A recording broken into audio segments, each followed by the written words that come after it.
राम राम मित्रांनो, तर मग तुमचं स्वागत आहे माझ्या या व्हिडिओमध्ये. आणि ह्या व्हिडिओमध्ये स्वागत असल्याचं कारण हेच आहे की तुम्ही तुमच्या जीवनात सकाळी काय करू शकता. सकाळी आपण किती वाजता उठू शकतो आणि किती वाजता आपलं रुटीन कसं चालू शकते.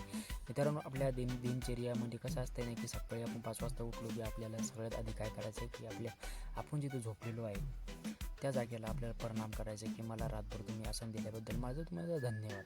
आणि हे झाल्यानंतर तुम्हाला तुमच्या धरती माताचं पण धन्यवाद करायचं की आज तुम्हाला तिचा सहारा घेऊन आज दिवसभर तिचं काम करायचं आहे, म्हणजे तिथं काम करायचं आहे. मित्रांनो, हे सगळं झाल्यानंतर तुम्हाला काय करायचं आहे की गॅसवर पाणी गरम करायचं नाही तर चुलीवर जर गरम करायचं असेल तर ते चांगलं. तुम्हाला पाणी गरम करायचं कसं माहिती आहे का, तुम्हाला पिता येईल असं, तुम्हाला पिल्या जाईल असं पाणी तुम्हाला गरम करायचं आहे आणि ते पाणी गरम झाल्यावर तुम्हाला पियायचं आहे. नंतर मित्रांनो, तुम्ही काय करू शकता, आंघोळ करू शकता, नाही तर मग व्यायामाला जाऊ शकता. आंघोळ करून देवाची पूजा करायची आहे. देवाची पूजा झाल्यावर तुम्ही पण व्यायामाला जाऊ शकता आणि त्याच्या आधी बी व्यायामाला जाऊ शकता. थंड पाण्यानं आंघोळ केलेलं कधीही बी चांगलं. जर तुम्हाला काहीतरी बिमारी असेल तर तुम्ही गरम पाणी घेऊ शकता, अडचण नाही त्याला. त्याच्यानंतर मित्रांनो, आपल्याला जायचं आहे कुठं माहिती का, रनिंग करायला.